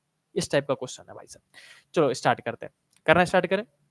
ये क्वेश्चन आपको इजीली जल्दी से समझ में आ जाएगा, कहां तक, जहां तक मैं समझा रहा हूं। देखो पहले तो आप ये याद है ऐसे करके बीचों बीच लाइन खींचते थे, ऐसे करके हमने लाइन खींच दिया है ना, ये एंगल थीटा माना, सबको याद आ गया होगा। बताओ एक चार्ज पे कितने कितने फोर्स लगेगा, एक तो नीचे की तरफ लगेगा बच्चों mg, एक इधर की तरफ इलेक्ट्रोस्टैटिक फोर्स लगेगा, है ना, जिसको मैं कह रहा हूं के Q1 Q2 दोनों चार्ज बराबर है तो Q स्क्वायर, और दूरी को फिलहाल D मान सकते हैं या नहीं तो X मान सकते हैं, तो मान लेते हैं D का स्क्वायर, डिस्टेंस है ये, D और X दोनों ही डिस्टेंस माने जाएंगे, याद रखना। अब धागे में क्या आएगा, धागे में आएगा टेंशन T। अब आपको पता है टेंशन को बांटा जाएगा, बिल्कुल सही सोच रहे हो बच्चों, तो टेंशन को बांट दो, एक ऊपर की तरफ बटेगा और एक राइट की तरफ बटेगा। ये एंगल थीटा था, तो टीना ये वाला इंटीरियर अपोजिट एंगल ये वाला थीटा बैठेगा, तो ये क्या बन जाएगा, टी कॉस थीटा और ये टी साइन थीटा। यहां तक आई होप कि सबको समझ में आ गया होगा। अगेन आप वही बात कहोगे, ऊपर वाला फोर्स नीचे वाले फोर्स के बराबर, लेफ्ट वाला फोर्स राइट वाले फोर्स के बराबर। तो मैं यहाँ पे इक्वेशन लिखना चाहूंगा, आगे स्लाइड करके रुक जाओ, फिर बाद में इसको सॉल्व करते हैं। चलो यहां तक स्लाइड कर दिया, अब लिखना स्टार्ट करते बच्चों। फिर से अगर मैं कहूं लेफ्ट वाला फोर्स यानी कि T sine theta, sorry right वाला force T sine theta is equal to में लेफ्ट वाला force that is K Q square upon में एक्स का स्क्वायर लिख रहा हूं बच्चों, क्यों, क्योंकि मान लो जैसे चार्ज लीक हुआ तो थोड़ा सा डिस्टेंस पास आ गए होंगे, उस डिस्टेंस को हम एक्स कह रहे हैं फिलहाल के लिए, ठीक। अब डी का स्क्वायर भी ले सकते हो। दूसरा, अब ऊपर वाला force T cos theta, T cos theta कितना होगा, mg के बराबर हो जाएगा, है ना। अब दोनों को डिवाइड कर दूं तो सबको पता है सोनू क्या आ जाएगा, दीपक दोनों को डिवाइड कर दूं तो क्या आ जाएगा, टेन थीटा, टी से टी कट जाएगा और साइन अपॉन में कॉस टेन थीटा बन जाएगा। टेन थीटा का फॉर्मूला क्या बना बच्चों, के क्यू स्क्वायर अपॉन में एक्स का स्क्वायर और डिवाइड में यहीं पे mg आ जाएगा, राइट। अब मुझे यहां तक इक्वेशन तो क्लास में ही आप सबने सॉल्व कर रखा है। अब आपको जैसे तैसे इसमें वेलोसिटी लेके आनी है और थीटा हटाना है। थीटा हटाने के लिए आपको मैं ट्रायंगल मार्क कर रहा हूं बच्चों, ट्रायंगल देखो, ट्रायंगल आपको आना है, ट्रायंगल ए रेड पेन से नहीं दिखेगा, मैं दूसरे कलर से कर देता हूं, रुक जाओ, इससे करता हूं, ए ग्रीन से कर रहा हूं बच्चों, बी और सी। ये जो ट्रायंगल है ए बी सी का ट्रायंगल देखो, ध्यान से देखो बच्चों, ए बी सी का ट्रायंगल सब देख रहे हैं। ट्रायंगल ए बी सी को मैं यहां दोबारा बना देना चाहूंगा ताकि आपको आराम से क्लियरली दिख जाए। समझाना काम मेरा है बच्चों, मैं बेस्ट तरीके से समझा सकता हूँ आपको चीजें। देखो यहाँ पे थीटा एंगल था, यहाँ पे अपना चार्ज क्यू था छोटा सा, है ना। यहाँ देखो पूरा डिस्टेंस जो है वो डी माना था आपने, तो ये वाला डिस्टेंस कितना हो जाएगा, d/2, और या नहीं तो अभी हम x/2 मान सकते हैं इसको, है ना। x/2 मान लेता हूँ, जिस सिंस मैंने वहां पे x माना है, तो इसको मिटाया और इस डिस्टेंस को हमने मान लिया, हमारा डिस्टेंस पूरा x था तो यहाँ तक x/2 हो जाएगा, और ये जो लंबाई है वो हमारी l है, ऐसे करके हमने मार्क कर दिया, राइट। अब यहां से इस ट्रायंगल से अगर मैं tan थीटा निकालने जाऊं बच्चों, tan थीटा इक्वल टू में क्या होता है, परपेंडिकुलर अपॉन में हाइपोटेनियस। अब यहाँ पे थीटा बहुत छोटा होने की वजह से ये साइन थीटा और tan थीटा दोनों बराबर हो जाएंगे, क्योंकि थीटा बहुत छोटा हो तो आप साइन थीटा थीटा सबको बराबर मान के थीटा ही मान लेते हो। और बचपन आपने पढ़ा होगा थीटा इक्वल टू में आर्क बाई रेडियस होता है, तो यहाँ पे जो tan थीटा है उसको मैं लिख सकता हूँ आर्क, आर्क मतलब कौन है, x/2, और रेडियस मतलब कौन है, रेडियस मतलब है एल, तो यहाँ पे x/2 l लिख दूंगा। ये रहा मेरा tan थीटा, ऐसे करके निकाल लिया मैंने। अब इसको इसमें पुट करके हम आगे सॉल्व करना स्टार्ट करेंगे। चिंता मत करो, एक बार ध्यान से सुनते रहो, दूसरी बार भी मैं एक छोटा सा रिकैप करा दूंगा ताकि आपको इस टाइप के क्वेश्चन में भी बिल्कुल डर नहीं लगेगा आगे से। यहाँ से अपन लाइन खींच देते हैं इसके आगे। अब इक्वेशन 1 इसको कहा, इक्वेशन 2 इसको कहा, दोनों का एलएचएस बराबर, बच्चों आरएचएस कर दो बराबर, तो हम बोलेंगे x अपॉन में 2l इज इक्वल टू में के क्यू स्क्वायर अपॉन में एक्स स्क्वायर और mg आ रहा है, हाँ या ना बोलो। इक्वेशन 1 और 2 का एलएचएस आरएचएस बराबर कर दिया। अब चलो भाई सॉल्व करते हैं, और दीपक एक साइड कर दो x को और q को, तो मैं सब कुछ को इधर लेके जा रहा हूँ, एलएचएस ये पूरा डिवाइड में है, इधर जाएगा तो मल्टीप्लाई में हो जाएगा, और k को भी डिवाइड में, सब कुछ को डिवाइड में भेज के एलएचएस में कर लो, तो x का देखो क्यूब हो जाएगा, हो जाएगा कि नहीं हो जाएगा, नीचे में mg आएगा, सॉरी बगल में mg आएगा, और इसके में जहां पे 2 और l लिखा हुआ था बच्चों, वहां पे क्या आ जाएगा बताओ, क्या आ जाएगा, k आ जाएगा ना, उधर से k किस में था, मल्टीप्लाई में, डिवाइड में आ जाएगा, और इधर क्या बचा, q स्क्वायर बचा, हाँ या ना बोलो, सबको समझ में आ गया। अब मैं डिफरेंशिएट कर दूंगा both side, by differentiating both side with respect to time. पूछो डिफरेंशिएट क्यों कर रहा हूं, क्योंकि क्वेश्चन में दे रखा था कि dq/dt सेम है, तो डिफरेंशिएट तो करना पड़ेगा, टाइम के हिसाब से डिफरेंशिएट कर देंगे भाई। अगर मैं इसको डिफरेंशिएट करूंगा तो बताओ कितना आएगा, यह आएगा 3x स्क्वायर, है ना, और dx/dt, ये होता है चेन रूल, पहले मैंने पूरे टर्म का किया डिफरेंशिएशन और फिर x का किया डिफरेंशिएशन। आई होप कि देखो इतनी डिफरेंशिएशन तो आपको आनी चाहिए, तभी तभी जाके ये क्वेश्चन सोचो, नीट 2016 का क्वेश्चन है, अगर बच्चे ने प्रैक्टिस नहीं की होगी इस लेवल की, बच्चों इस क्वेश्चन को 1 मिनट में सॉल्व कर पाएगा कहीं से भी? ये था नीट 2016 का क्वेश्चन। इतना तगड़ा क्वेश्चन पेपर बनाया था उन्होंने, पूछो मत। dx by dt लिख दिया यहाँ पे, है ना। बगल में क्या आएगा mg, और यहाँ पे क्या आएगा 2lk इजकल टू में, पहले इसी का करेंगे dq। चाहे तो आप रूट भी लगा सकते थे, पहली रूट लगा देते हैं। मैं एक काम करता हूँ, रूट लेके समझाता हूँ ना, आपको थोड़ी सी दिक्कत होगी, रुक जाओ।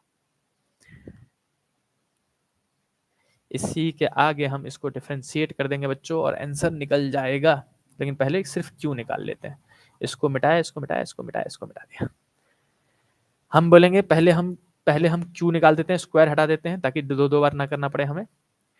अगर मैं इधर अब क्यू निकालूं तो यहाँ पे कितना हो जाएगा, एक्स क्यूब अपॉन में एम जी अपॉन में 2lk का रूट लग जाएगा, राइट।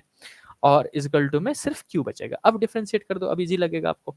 अगर मैं डिफ्रेंशिएट करूं तो क्या मैं ऐसे लिख सकता हूँ, पावर को हटा के देखो एम जी और 2lk को जो जो कांस्टेंट थे उसको कर दिया मैंने बाहर रूट के, ठीक है। इनटू में अब x की पावर में देखो क्यूब था, x का क्यूब था, उसमें रूट लगा हुआ था, है ना, और इधर सामने क्यू लगा हुआ था। तो क्या मैं x की पावर 3/2 लिख सकता हूँ? क्यों, देखो mg, ये मैं आपको समझाने के लिए और लेंदी कर रहा हूँ ताकि आपको समझ में आ जाए। बस पहली बार अगर आप समझ गए तो अच्छा है, आसान है, शॉर्ट तरीका मार देना, 2-3 स्टेप गायब कर देना।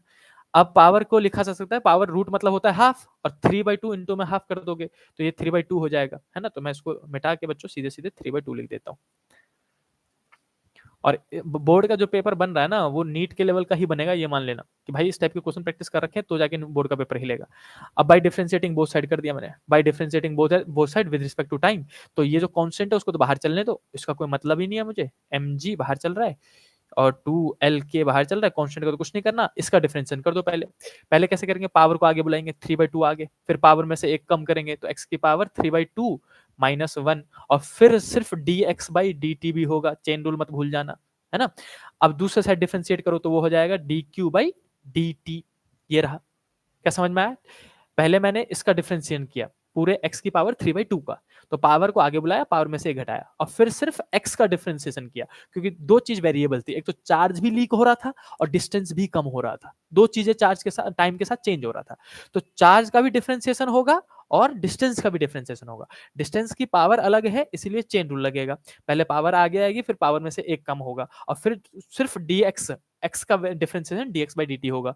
फिर चार्ज भी डिक्रीज हो रहा था तो चार्ज का भी डिफरेंशिएशन होगा dq by dt। अब इसके आगे बढ़ के बच्चा हमने फाइनल आंसर निकालना है इसको। तो देखो क्या क्या बचा हमारे पास, तो मैं यहाँ पे लिख देता हूँ इसके आगे ही सॉल्व करके, अंडर रूट mg, सोचो 2016 वाले बच्चों को क्या हुआ होगा। ऐसे कम से कम 4 क्वेश्चन थे 2016 के पेपर में। इंटू में 3/2 और x की पावर 3/2 -1 कितना होगा भाई, 1/2 हो जाएगा पावर, है ना। और देखो dx by dt सबको पता है, इनटू में वेलोसिटी v हो जाएगा, और इजिकल टू में dq by dt था यहाँ पे कोने में, राइट।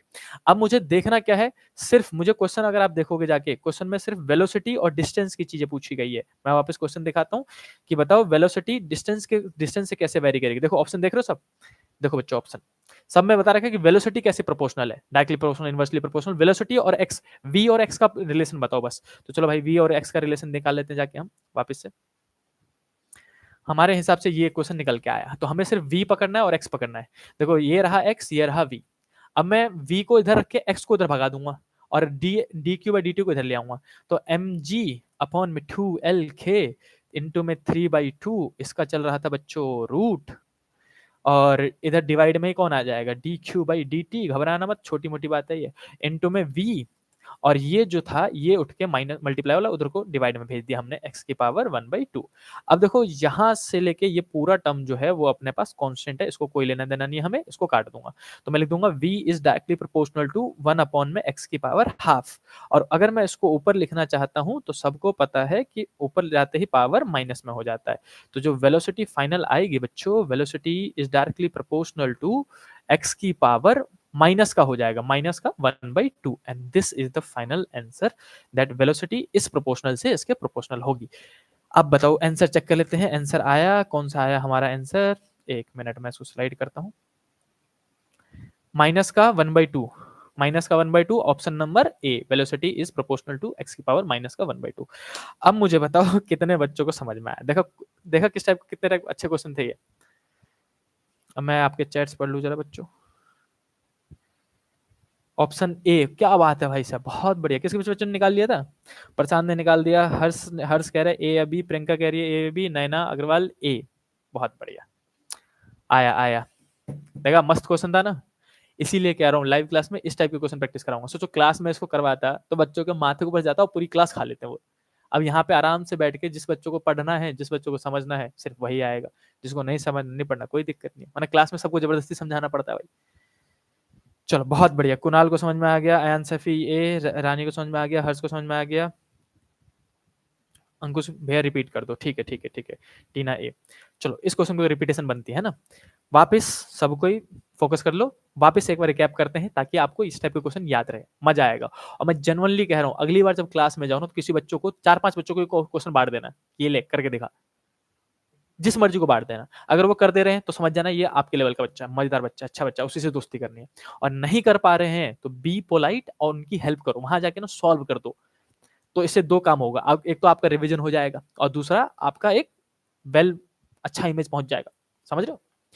चलो, और रिवीजन जरूर करना, चाहे दोस्तों को समझाते हो रिवीजन करो, चाहे वो खुद ही रिवीजन करो, रिवीजन जरूर करना इस टाइप के क्वेश्चन को, वरना फिर भूल जाओगे। देखो बेसिक कॉन्सेप्ट था, आपने धागे में टेंशन वाला क्वेश्चन तो पढ़ा ही होगा। टी को हमने बांट दिया, T cos theta T sine theta, force लगा दिया एमजी और Q square by R square. दोनों को हमने डिवाइड किया, सबको पता है टेन थीटा आना है, टेन थीटा की वैल्यू जो हमने निकाली वो निकाल लिया यहाँ पे, ठीक। टेन थीटा का वैल्यू आई K Q square by M G, आपने क्लास में भी कर रखा है। अब इसके आगे कैसे प्रोसीड करना था कि मुझे टेन थीटा को हटाना पड़ेगा, थीटा को एंगल चेंज करना पड़ेगा। तो थीटा को चेंज कैसे किया मैंने, उस एबीसी वाले ट्रायंगल में गया, इस वाले ट्रायंगल में, और इस वाले ट्रायंगल में जाके हमने क्या किया, टेन थीटा निकाल लिया। टेन थीटा देखो याद रखना, थीटा बहुत छोटा हो तो sine theta cos theta tan theta सब बराबर हो जाते हैं, थीटा इक्वल टू में आर्क बाय रेडियस लग जाता है। तो जो आपको दे रखा था यहाँ पे देखो, मेरे को दे रखा था परपेंडिकुलर और यहाँ पे दे रखा था हाइपोटेनस, तो परपेंडिकुलर अपॉन हाइपोटेनस मैंने टेन थीटा ले लिया, जो कि आया एक्स अपॉन में 12। अब इसको इक्वेशन 1 और 2 को रिप्लेस करके हमने एक जनरल इक्वेशन बना लिया। जनरल इक्वेशन क्या बनाया हमने, यहाँ पे दिखा दे रहा हूँ। जनरल इक्वेशन आया ये वाला हमारा, x अपॉन में 12 इक्वल टू में बराबर करते हुए रखा हमने। अब मैंने सिर्फ यहाँ से पहले q निकाल लिया, सब कुछ को लेफ्ट साइड भेजा और q की वैल्यू निकाल ली। q की वैल्यू निकालते ही मैंने पावर सेपरेट कर लिया, क्योंकि मुझे x और q चाहिए था। दो ही चीज चेंज हो रही थी, चार्ज लीक हो रहा था, डिस्टेंस कम हो रहा था। तो चार्ज और डिस्टेंस दोनों ही घट रहे थे टाइम के साथ, तो मुझे पता है मुझे इन्हीं का डिफरेंशिएशन करना है। और रेट ऑफ चार्ज कांस्टेंट यानी कि dq बाई dt कांस्टेंट दे रखा था, मुझे पता था डिफरेंशिएशन करना है। देखो ऐसे हिंट करना पड़ता है दिमाग में कि रेट ऑफ चार्ज बोल रखा है, कांस्टेंट है, रेट मतलब डिफरेंशिएशन, तो चार्ज और डिस्टेंस दोनों का डिफरेंशिएशन होगा। अब जब आपने दोनों को डिफरेंशिएशन किया तो बच्चे यहाँ पे कुछ बच्चे चेन रूल भूल जाते हैं। तो x की पावर अगर अलग है, 1 नहीं है, तो आपको चेन रूल लगाना ही पड़ेगा भाई। x की पावर 3/2 आ रहा था आपका, तो उसका चेन रूल किया आपने, बड़ा पावर को आगे किया, पावर में से घटाया और फिर पर्टिकुलर टर्म का डिफरेंशिएशन किया, जो वेरिएबल था उसका डिफरेंशिएशन किया आपने dx बाई dt, और फिर सामने dq बाई dt किया। dq बाई dt तो कांस्टेंट था, बोल देखा था क्वेश्चन ने, dx बाई dt v बन जाएगा, वेलोसिटी बन जाएगा, वेलोसिटी का फॉर्मूला dx बाई dt होता है, और x की पावर 3/2 माइनस 1 1/2 बचेगा, तो हमने इसको आगे लिख दिया। यहाँ पे हम आगे गए, x की पावर 1/2 लिखा, वेलोसिटी लिखा और dq बाई dt। अब मुझे सिर्फ x और v में बताना था, तो x इधर मल्टीप्लाई में, इधर जाएगा तो डिवाइड में हो जाएगा, तो मैंने वो यहाँ पे कर दिया और कांस्टेंट हटाया और वेलोसिटी को पावर में बता दिया कि माइनस 1/2 आएगा भाई ऊपर ले जाके। अब बताओ क्या सबको क्लियर है क्वेश्चन, मजा आया क्वेश्चन देखे? इस टाइप के क्वेश्चन कराए जाएंगे आपको मेन क्लास में। जूम आउट कर दूं, स्क्रीनशॉट लेना है? ठीक है बच्चों, मैं एक बार जूम आउट कर देता हूं, जिसको स्क्रीनशॉट लेना हो बच्चों ले लेना, और बाद में इसको सॉल्व जरूर करके देखना। मैं फिर से कह रहा हूँ, सॉल्व जरूर करना, बिना सॉल्व किए भाई साहब ये मत समझना कि हाँ समझ में आ गया, याद रहेगा, कोई कालिदास नहीं बनेगा भाई। ले लो बच्चों, स्क्रीनशॉट ले लो जल्दी से अब, और जूम करके देख लेना, दिख जाएगा बाद में। और नहीं तो मैं एक काम करूंगा, ये पीडीएफ कोशिश करता हूँ डाउनलोड हो जाए सही से, तो मैं आपको ग्रुप में भेज दूंगा ये। बाकी अपनी तरफ से ले लो स्क्रीनशॉट। क्वेश्चन मस्त था, बहुत बढ़िया, टीना खेरी क्वेश्चन मस्त था, अविनाश को समझ में आ गया भाई साहब। चलिए नेक्स्ट क्वेश्चन की तरफ मूव करते हैं बच्चों। Next question next question next question, ये रहा।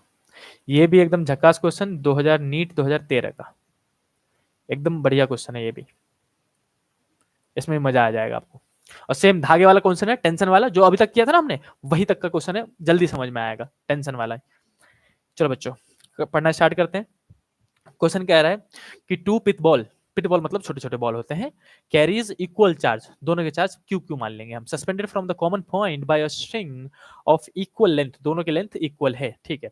The equilibrium separate between them is R, जो कहता है डिस्टेंस जो है वो आर दे रखा है। Now the string are rigidly compelled at half of the height, यानी कि उसको क्या किया, देखो पहले वाले डायग्राम में देखो, पहले वाले चार्ज डायग्राम में सबको समझ में आ गया होगा कि दो चार्ज है, दोनों चार्ज को हैंग कर रखा है इन्होंने, और एक सेपरेशन दिख रहा है मुझे, है ना, ये इस वाले में, इस वाले में। उसके बाद क्या किया, ऊपर से रस्सी को दबाना स्टार्ट किया, और जो डिस्टेंस, जो हाइट यहाँ से y थी, उसको y/2 पे लाके रख दिया, आधे तक जाके कंपेल कर दिया, दबा दिया ऐसे करके। तो अब सिंपल सी बात है, जैसे इधर से दबाओगे तो इधर से चार्ज सेपरेट हो जाएंगे। वापस सोचो, इमेजिन करो, चार्ज ऐसे है, ऐसे करके, ठीक, और जैसे आप ऊपर से दबाना स्टार्ट करोगे ऐसे करके, तो चार्ज जो है ऐसे करके फैलता चला जाएगा, समझ रहे हो। पहले चार्ज ऐसे था, मेरे हाथ को देखना बच्चों, पहले चार्ज ऐसे था, जैसे मैं ऊपर से दबाना स्टार्ट करूंगा मेरे चार्ज ऐसे करके फैलते चले जाएंगे, चार्ज ऐसे करके दूर होते चले जाएंगे। तो अब सिंपल सी बात है, डिस्टेंस चेंज हो जाएगा। अब पहले जो डिस्टेंस आर था, मैं इसको मिटा के दिखाता हूँ, समझते जाना, मेरी बात सुनते रहना, सब कुछ समझ में आएगा आपको। पहले जो डिस्टेंस आर था यहाँ पे, अब वो आर डैश बन जाएगा, नया डिस्टेंस हो जाएगा, और जो हाइट वाई थी अब वो वाई/2 बन जाएगा, है ना। तो ये क्वेश्चन में दे रखा है इन्होंने। आगे पढ़ते हैं, आगे क्या कहना चाह रहे हैं, आगे कहना चाह रहे हैं बच्चों कि now the string is rigidly complete, the equilibrium separation between them of the ball becomes, बताओ।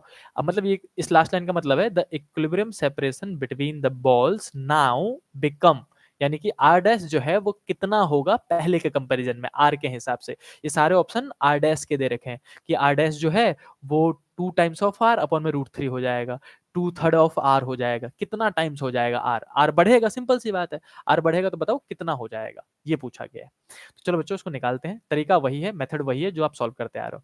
सबसे पहला केस 1 लेंगे हम, और बिल्कुल आराम आराम से तसल्ली से करना। इस टाइप के क्वेश्चन सोचो, क्लास में एक लिमिट तक समझा देते हैं हम, इसके आगे कैसे सॉल्व करना है, कैसे प्रैक्टिस करनी है, वो ये क्वेश्चन है। आ जाओ देखो, केस 1 में क्या था बच्चों, कि ऐसे करके एक दो चार्ज को लटका रखा था, ठीक, हमने यहाँ पे चार्ज लटका दिए, दोनों को चार्ज क्यू मान लेंगे, एज क्वेश्चन में कह रखा उन्होंने। धागे में टेंशन आएगा टी, नीचे की तरफ मास mg, और इधर की तरफ फोर्स F लगेगा हमारे पास, है ना। फिर से बच्चों टी को बांटेंगे जल्दी जल्दी, यहाँ पे एंगल बीच में ऐसे करके थीटा आएगा, ये एंगल थीटा हो जाएगा, ये T cos theta, and it will be T sine theta, हमने ऐसे करके मार्क कर दिया। हमें फिर से अगेन पता है टी साइन थीटा, यानी कि राइट वाला फोर्स बराबर हो जाएगा किसके, एफ के, जो कि हमारे पास फोर्स कितना आना है, के क्यू स्क्वायर अपॉन में आर का स्क्वायर, फिलहाल डिस्टेंस आर था, और टी कॉस थीटा जो है बच्चों अगेन mg के बराबर हो जाएगा। यहाँ तक कुणाल सबको समझ में आ गया होगा, है ना। अगेन फिर से आप डिवाइड करोगे, हाँ हाँ वही रूल ही है, tan थीटा तक जाना है आपको, तो दोनों को डिवाइड करूंगा, टी से टी कट जाएगा बच्चों, साइन थीटा की जगह में tan थीटा आ जाएगा, tan थीटा साइन अपॉन में cos tan इक्वल टू में के क्यू स्क्वायर अपॉन में आर स्क्वायर, और आर स्क्वायर के पास में डिवाइड में mg आ जाएगा। ये हमारा क्वेश्चन हुआ। अगेन हम इसको tan थीटा को रिप्लेस करेंगे, तो मैं आपको थोड़ा स्लाइड करके tan थीटा को रिप्लेस करेंगे, वही tan थीटा को छोटा मानते हुए साइन थीटा के बराबर मान के वही रिप्लेसमेंट करते हैं। तो अभी मैं एंगल बना दे रहा हूँ ऐसे करके, ये हमारा चार्ज था, ये हमारा एंगल थीटा था, और ये लंबाई बच्चों एल थी, एल मान लेते हैं। और देखो सिंपल सी बात है, यहां से लेके यहां तक दूसरा चार्ज था, तो दोनों चार्ज की दूरी, टोटल दूरी आर थी फिलहाल के लिए, है ना, बाद में आर डैश हो जाता है, तो इसको हम r/2 मानेंगे, एंड देन tan थीटा निकालेंगे, तो फिर से आर्क बाय रेडियस की मदद से r अपॉन में 2l आ जाएगा, जो क्वेश्चन हमने लास्ट में किया था, राइट। अब इन दोनों को, इक्वेशन 1 और इक्वेशन 2 को इक्वेट करते हुए हम वैल्यू सॉल्व करेंगे। तो यहां से हम जाके दोनों को बराबर कर दिया, फ्रॉम इक्वेशन नंबर 1 एंड 2 दोनों का LHS बराबर है, तो हम RHS बराबर कर देंगे, r/2l is equal to K Q square upon में आर स्क्वायर mg, और यहाँ से हम चीजों को एक्साइड कर लेंगे, इधर किया तो ये r³ इजकल टू में के क्यू स्क्वायर अपॉन में इनटू में, देखो ये जो 2l है उसको भी मैं इधर भेज दे रहा हूँ। देखो इस बार मैंने क्यू स्क्वायर क्यों नहीं निकाला, क्योंकि चार्ज थोड़ा लीक हो रहा था, इस बार जो चेंज हुआ था वो सिर्फ डिस्टेंस, तो मैंने डिस्टेंस निकालने की पूरी कोशिश कर दी। दिमाग ऐसे ही लेके जाना है कि इस बार डिस्टेंस चेंज हो रहा था, डिस्टेंस बाद में बढ़ गया होगा, तो मुझे सिर्फ आर को वैल्यू, आर को प्रायोरिटी देखनी है, आर को एक साइड रखना है, बाकी सबको एक साइड कर देना है। तो मैं आर को एक साइड लेके जाऊंगा, 2l को ऊपर डिवाइड में होने की वजह से ऊपर जाके मल्टीप्लाई में हो जाएगा, और mg को यहीं नीचे छोड़ दूंगा, तो ये मेरा निकल गया r³, जो हमारे हिसाब से एक तरीके से निकलना चाहिए था। अब इसको इक्वेशन हम कह दे रहे हैं इक्वेशन नंबर हम इसको कहेंगे बच्चों 3। उसके बाद केस 2 स्टार्ट करेंगे, ये हो गया हमारा इक्वेशन नंबर 3। अब सेकंड केस में, केस 2 को हम ब्लू तरीके से करेंगे। केस सेकंड, अविनाश अब केस सेकंड में हुआ क्या कि प्रियंका वो कहना चाह रहे हैं कि अब जो है आपने इस डिस्टेंस को जो y माना है आपने, उसको आपने कर दिया आधा।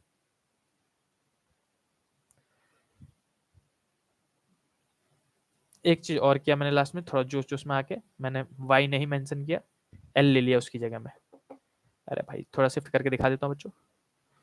ये डिस्टेंस उन्होंने पहले केस में पीले से मैं कर देता हूँ, ये डिस्टेंस y दे रखा था, y। तो यहाँ पे l की जगह में आपको y लेना चाहिए, क्योंकि अब सबको पता है sin थीटा cos थीटा बराबर ही होगा। परपेंडिकुलर अपना बेस tan थीटा लगा सकते हो, यहाँ पे परपेंडिकुलर है अपने पास ये और बेस है ये, तो l मत लेना यहाँ पे।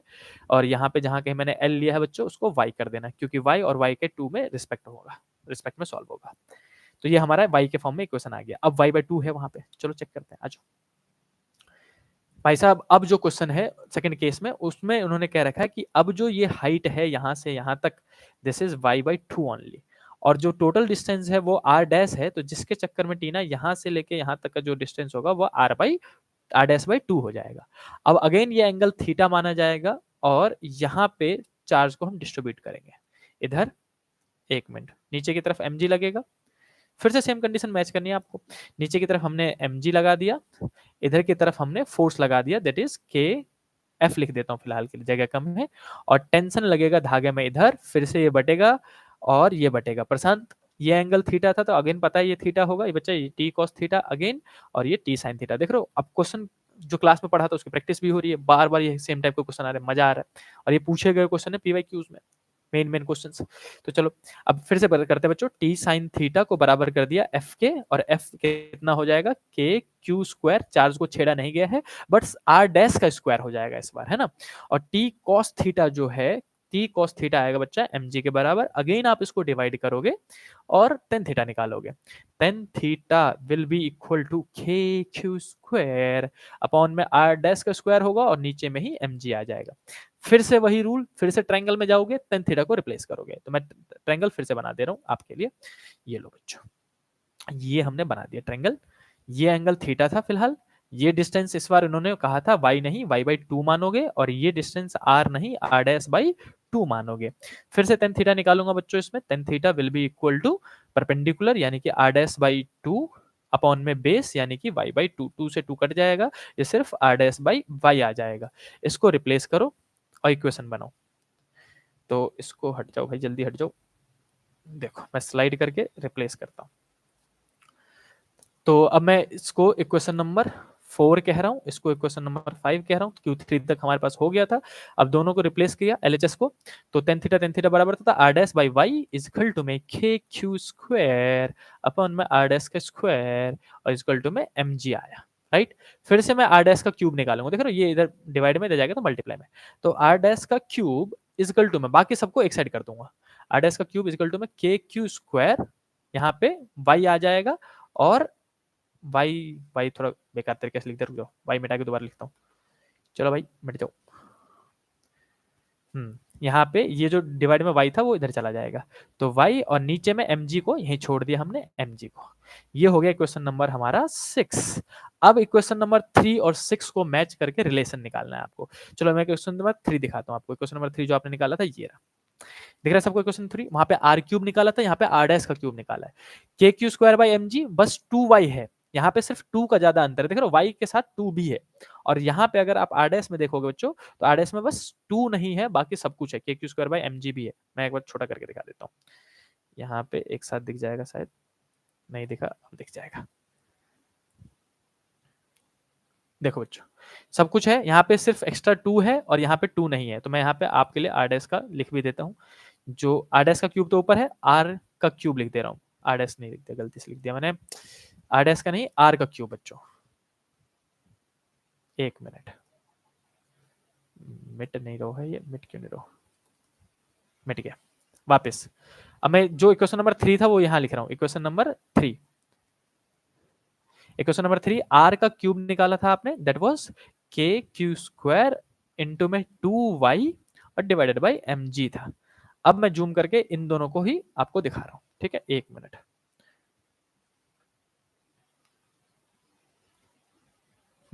ये रहा,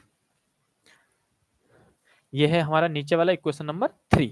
अब 3 और 6 में देखो बताओ कितने का अंतर है। अगर मैं दोनों को डिवाइड कर दूं बाय डिवाइडिंग, मुझे रिलेशन निकालना तो सिंपल सी बात है, डिवाइड करना पड़ेगा या फिर सब्स्टिट्यूशन या फिर एलिमिनेशन आना चाहिए आपको, है ना। डिवाइडिंग इक्वेशन नंबर 6 एंड 3, 3 और 6 को डिवाइड कर दूंगा तो आर डैश का क्यूब अपॉन में नीचे में हो जाएगा एलएचएस में आर का क्यूब, ऊपर में हो जाएगा के क्यू स्क्वायर अपॉन में वाई अपॉन में एम जी, और इधर आ जाएगा बच्चों के क्यू स्क्वायर अपॉन में 2y। पता है मैं बहुत बेसिक तरीके से समझा रहा हूँ आपको, मैं चाहूँ तो शॉर्ट ट्रिक्स मार सकता था लेकिन फिर बहुत सारे बच्चों को समझ में आना बंद हो जाता है, इसीलिए मैं पूरा डिटेल में हर एक चीज को बार बार लिख लिख के समझा रहा हूँ ताकि आपको समझ में आ जाए। ध्यान से सुनते रहना बस। देखो एम जी से बच्चों एम जी कट जाएगा, के क्यू स्क्वायर से के क्यू स्क्वायर कट जाएगा और वाई से वाई कट जाएगा, बचेगा सिर्फ 1/2। तो यहाँ पे हम लिखेंगे आर डैश का क्यूब अपॉन में आर क्यूब इजकल टू में 1/2 बचा, एंड आर क्यूब को उधर भेज के हम मल्टीप्लाई में लिख देंगे तो आर डैश का क्यूब इजकल टू में आर का क्यूब अपॉन में 2 बचेगा। अब मुझे निकालना क्या था आर डैश की वैल्यू कि कितना टाइम्स हो जाएगा आर का, है ना। तो इसी के आगे मैं सॉल्व कर दूंगा इसको, थोड़ा जूम आउट जूम इन कर दे रहा हूँ, देखो इसी के आगे यही सॉल्व करेंगे इसको यहाँ पे। तो अब मुझे आर डैश का वैल्यू निकालना था तो आर डैश का क्यूब है, क्यूब हटा दो, उधर लग जाएगा पावर 1/3। तो मैं लिखूंगा आर डैश इजकल टू में आर की पावर 3 था ही अपॉन में 2 था ही तो होल की पावर 1/3 यानी कि रूट क्यूब लग जाएगा। अब इसको आप सॉल्व करोगे तो आपको पता है कि आर की पावर 3 इंटू में 1/3 हो जाएगा और 2 की पावर 1/3 रह जाएगा, राइट। अब इसी को सॉल्व करूंगा तो 3 से 3 कट के आर डैश की जो वैल्यू आई वो आर अपॉन में, या तो मैं 2 की पावर 1 लिख दे दो, एक मिनट आर लिख दिया गलती से मैंने यहाँ पे, या तो मैं 2 की पावर 1/3 लिख दूं या फिर इसी को रूट क्यूब भी लिखा जा सकता है, ऑप्शन में जैसा होगा वैसा हम मैच कर देंगे। एक मिनट मैं इसको लिख ही देता हूँ। हाँ, तो ये हमारी तरफ से ये आंसर आया था बच्चों। अब इसी को मैं लिख सकता था आर अपॉन में 2 का रूट क्यूब ऐसे करके, है ना। तो जो आर डैश है वो आर अपॉन में 2 का रूट क्यूब आ रहा है हमारे हिसाब से, और चलो ऑप्शन मैच करके देखते हैं कि कौन सा आंसर सही है। आर अपॉन में 2 की पावर 1/3, देखो भाई ऑप्शन नंबर डी मैच कर गया, देखा सबको। जो आर डैश है वो आर अपॉन में 2 की पावर रूट क्यूब आ रहा है। अब बताओ ये कितने बच्चों को समझ में आया। डी, हर्ष ने पहले आंसर बता दिया था, मेरी भी थी, ठीक है। प्रशांत ने भी सेम अप्रोच लिया था, हर्ष का आंसर डी आ चुका है, बहुत बढ़िया। एग्जैक्टली बच्चों देखो इस टाइप के क्वेश्चन प्रैक्टिस करोगे तो ही जाके ब्रेन बहुत अच्छे से काम करना स्टार्ट करेगा फिजिक्स से। जो चीज आप पढ़ रहे हो, जो चीज आप क्लास में समझ रहे हो, उसको अप्लाई भी तो करना है ना, कहाँ पे पूछा गया है, क्या पूछा गया है, किस टाइप के क्वेश्चन आए हैं। देखो कितने तगड़े तगड़े क्वेश्चन, मस्त क्वेश्चन आ रखे हैं। आ गया समझ, टीना को समझ में आ गया, प्रियंका का भी डी आ गया, कैतिफा को भी समझ में आ गया, बहुत बढ़िया, शाबाश। और बच्चों किसी का बीच में ऐड आ जाए तो फास्ट फॉरवर्ड करके आ जाना आगे। एलिसबा को भी समझ में आ गया, बहुत बढ़िया। अमान समझ में आ गया, ग्रेट। नैना समझ में आ गया, अयान सफी, अविनाश, बहुत बढ़िया। देखो बच्चों फास्ट फॉरवर्ड करके आगे आ जाना, ठीक है। मतलब डबल डबल टैप करके नहीं आगे आ जाते हैं, फास्ट फॉरवर्ड करके वैसे आ जाना। आ गया, अयान को भी आ गया, चलो बहुत बढ़िया। अब 2 क्वेश्चन और लेके आया था, टोटल 6 क्वेश्चन लेके आया था, जल्दी जल्दी पढ़ लेते हैं, टाइम 32 हो चुका है वैसे तो, मुश्किल से 5-10 मिनट और लगेंगे। सुन लो बच्चों 2 क्वेश्चन और हैं बस, 5 और 6, 6 क्वेश्चन एक दिन में मच मोर इनफ है इस टाइप के। देखो 5वां क्वेश्चन अब बच्चों वाला क्वेश्चन ही है, इतना लेंथी क्वेश्चन नहीं है। देखो बच्चों क्या कह रहा है क्वेश्चन, 2 पॉजिटिव आयंस, 2 आयंस है, आयंस मतलब या तो पॉजिटिव होंगे या फिर नेगेटिव, डिपेंड करता है ना। Each carrying charge Q, plus का क्यू है यानी कि कैटायन है, सिंपल सी बात है, 4 इलेक्ट्रॉन लूज किया इसने। Are separated by distance D, ठीक है भाई। 2 आयंस थे, दोनों पे चार्ज आ रखा क्यू और दोनों के बीच में सेपरेशन डी है। If the force F, if the F is the force of repulsion between them, the number of electron missing from each ion will be, बहुत इजी क्वेश्चन। देखो क्वेश्चन पढ़ के कैसे कैसा अटपटा सा क्वेश्चन लग रहा है कि चलो भाई यहाँ तक तो पहली 2 लाइन तो समझ में आ गई कि भाई 2 पॉजिटिव आयन है, ये रहा एक आयन जिसका चार्ज क्यू है, ये रहा दूसरा आयन जिसका चार्ज क्यू है, और दोनों के बीच की डिस्टेंस दे रखा है डी, और यहाँ पे कैतिफा फोर्स लगा रहे हैं, ये दोनों एक दूसरे को रिपेल कर रहे होंगे, जनवन सी बात है ना। दोनों प्लस का चार्ज इधर की तरफ एफ, इधर की तरफ एफ, दोनों ने एक दूसरे को रिपेल किया और फोर्स लगा रहे हैं एफ। यहाँ तक तो क्वेश्चन समझ में आया था। उसके बाद उन्होंने पूछ क्या लिया, देखो क्वेश्चन तुरंत सफल कर दिया। The number of electron missing from the ion, simple सी बात है, अब पॉजिटिव चार्ज है, दोनों प्लस चार्ज है ना, प्लस का क्यू, तो इसने प्लस का चार्ज कब आता है, जब इलेक्ट्रॉन लूज किया होगा उसने। तो बोला कि बताओ कितने इलेक्ट्रॉन लूज किए, नंबर ऑफ इलेक्ट्रॉन यानी कि एन बताओ। तो सब सिंपल सी बात है, आपका दिमाग जाना चाहिए क्यू इजकल टू पे एनी पे, वही चीज है, क्वांटाइजेशन ऑफ चार्ज ही है जो मुझे ये बता सकता है कि कितने इलेक्ट्रॉन, वहीं पे तो एन था ना, एन मतलब नंबर ऑफ इलेक्ट्रॉन, हाँ या ना बोलो बच्चों, N of number of electron, यहीं से निकाला जा सकता है। तो मैं पहले सॉल्व करूंगा और फिर Q इक्वल टू कहीं ना कहीं दिमाग में डालना है कि मुझे Q इक्वल टू एन ही लगाना है और एन की वैल्यू निकालनी है। समझ में आया? चलो, अब अगर आपको अप्रोच समझ में आ गया कि फोर्स के फॉर्मूले में क्यों घुसना है, तो एक बार आंसर सॉल्व करने की कोशिश करते हैं। तो मुझे पता है अकॉर्डिंग टू कूलम्स लॉ, मैं यहाँ लिखना स्टार्ट करता हूँ बच्चों। अकॉर्डिंग टू कूलम्स लॉ मुझे पता है कि फोर्स का फॉर्मूला जो होना चाहिए यहाँ पे वो आना चाहिए के, Q1 Q2 दोनों सेम है इसलिए Q का स्क्वायर लिख दिया अपॉन में D का स्क्वायर, नीचे लिख दिया मैंने। अब मुझे यहाँ पे Q निकालना है समहाउ, Q को ही खोलना पड़ेगा नीचे, तो Q निकालना है तो D स्क्वायर जाएगा F के पास मल्टीप्लाई में, मैं यहाँ पे सॉल्व करता हूँ। तो F इजिकल टू में अपना आया था के क्यू स्क्वायर अपॉन में D का स्क्वायर, मुझे Q निकालना है तो ये D स्क्वायर जाएगा मल्टीप्लाई में और K जाएगा डिवाइड में, तो F D स्क्वायर अपॉन में K इजिकल टू में क्यू स्क्वायर, राइट। अब देखो ऑप्शन में अगर मैच करूं, ऑप्शन देखूं तो ऑप्शन में कहीं पे भी के नहीं गिवन है ना, के की जगह में 4 पाई एप्सिलॉन नॉट दिख रहा है, तो मुझे पता है के को ओपन करना पड़ेगा, तो यहीं पे ओपन कर देते हैं। एफ अपॉन में डी स्क्वायर अपॉन में 1 अपॉन में 4 पाई एप्सिलॉन नॉट, और सबको पता है डिनोमिनेटर के डिवाइड में जो चीज हो वो न्यूमरेटर में चली जाती है, तो हम यहाँ पे ऐसे थोड़ा आगे कर लेते हैं पहले।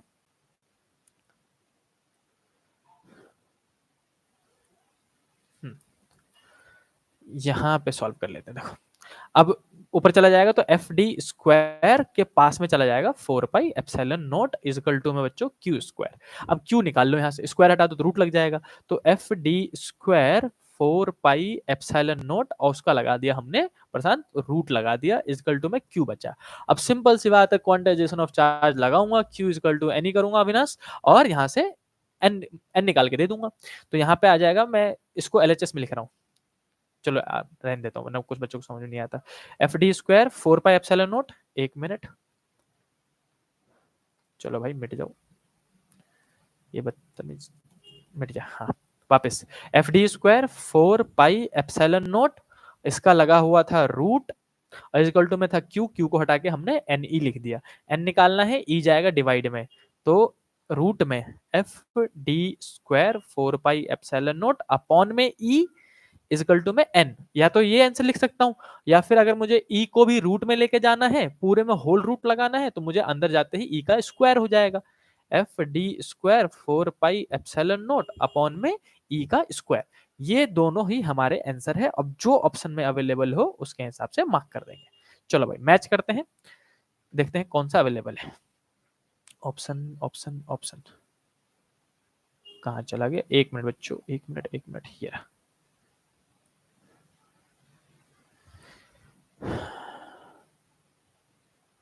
चलो भाई मैच करके देख लो कौन सा मैच कर रहा है, मैं ये जो लिख दिया मैंने उसको हटा देता हूँ। बच्चों कौन सा आया, 4 pi epsilon not F D square, F D square, E square तो है ही नहीं, ये तो गलत ही हो गया, ऑप्शन बी वाला ऑप्शन गलत है, बी वाला ऑप्शन गलत हो गया क्योंकि इसमें एफ ई का स्क्वायर क्या रखा है। ये सी वाला मैच करो एक बार, 4 pi epsilon not F D square upon में ई स्क्वायर रूट में होल, यही आंसर है, ऑप्शन नंबर सी। बहुत बढ़िया, समझ में आ गया सबको लगता है, प्रशांत को समझ में आ गया, सगुन को समझ में आ गया, सगुन ने ऑप्शन पहले बता रखा है, आ गया आ गया आ गया, बहुत बढ़िया, वेरी गुड। कैतिफा, हर्ष, अंकुश, टीना, अदीबा, अयान और रानी सबने सी कह दिया, बहुत बढ़िया, देखा ये जी लगा। अब सोचो, इससे पहले वाले जो क्वेश्चन किया आपने वो कम से कम 2-2 पन्नों के किए, क्वेश्चन समझ में आया, हार्ड सा लगा, अब ये वाला क्वेश्चन कितना आसान लगा आपको। इसीलिए कहते हैं वंस आपका ब्रेन बहुत हार्ड क्वेश्चन प्रैक्टिस कर लेगा तो छोटे छोटे क्वेश्चन उसके लिए आसान लगने लग जाएगा, दिमाग जल्दी कैसे कर लेगा, इसीलिए लाइव क्लास लेना जरूरी है। मैं कहता हूँ भाई साहब इस बार आपके रिजल्ट के लिए मैं फुल मेहनत करने को रेडी हूँ, बस आप रेडी हो ये देख लेना। क्वेश्चन नंबर 6, चलो आ जाओ, last question of the class, मजा आया। अब लास्ट क्वेश्चन पे जा रहे हैं हम। क्वेश्चन कह रहा है व्हेन एयर, ये 1999 में पूछा गया, बहुत पुराना क्वेश्चन है। When air is replaced by a dielectric medium of constant k, the maximum force of attraction between two charges separated by the distance, उसका क्या होगा। अरे भाई साहब ये तो कोई बताना चाहेगा, चलो खुद ही आप लोग बताओ, जल्दी बताओ भाई इसका आंसर क्या होगा, वोटिंग कर लेते हैं, जल्दी बताओ, एबीसीडी में से बताओ जल्दी से क्या आएगा इसका आंसर, क्या मार्क करोगे भाई। मैं नहीं बता रही, मैं बिल्कुल नहीं बता रहा, मैं ऑप्शन बताऊंगा, आंसर बताऊंगा, आंसर। कौन बताना चाह रहे है, जल्दी बताओ जल्दी। JALDI जल्दी। है कोई जिसको क्वेश्चन समझ में आया हो? इंग्लिश लिखी है यार बस, इंग्लिश। कह रहा है when air is replaced by a dielectric medium, जब एयर हटा के, हर्ष कह रहा है शायद सी, अमान कह रहा है डी।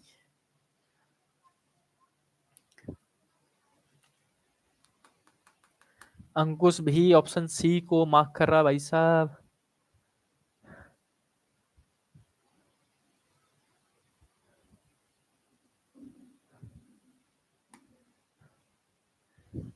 ऑप्शन सी और डी कंफ्यूजिंग ऑप्शंस दे रखे हैं इन्होंने जानबूझ के। प्रशांत ने ए मार्क किया, अयान ने भी ए मार्क किया, सगुन ने सी कहा है।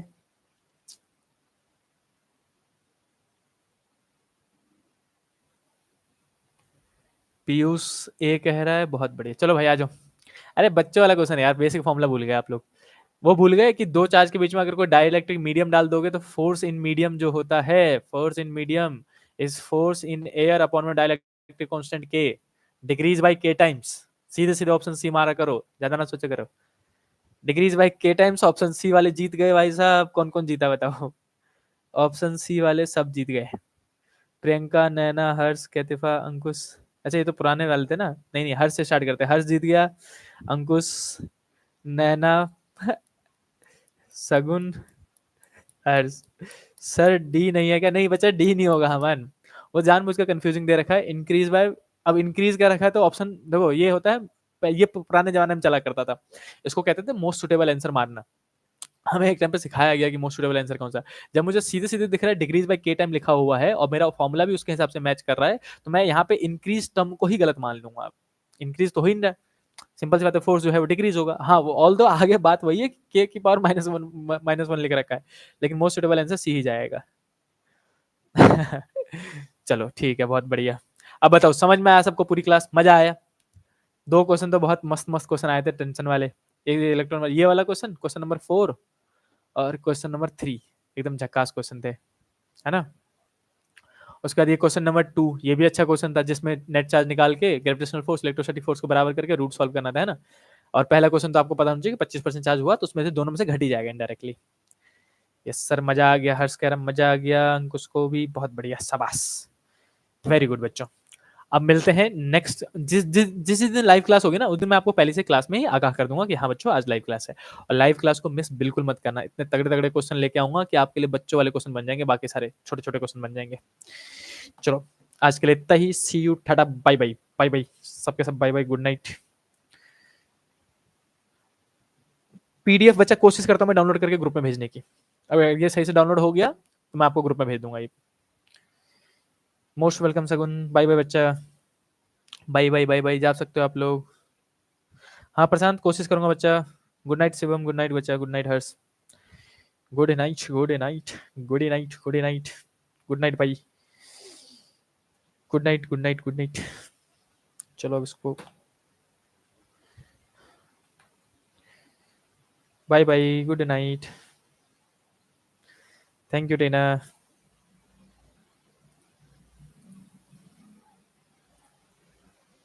Bye bye bye.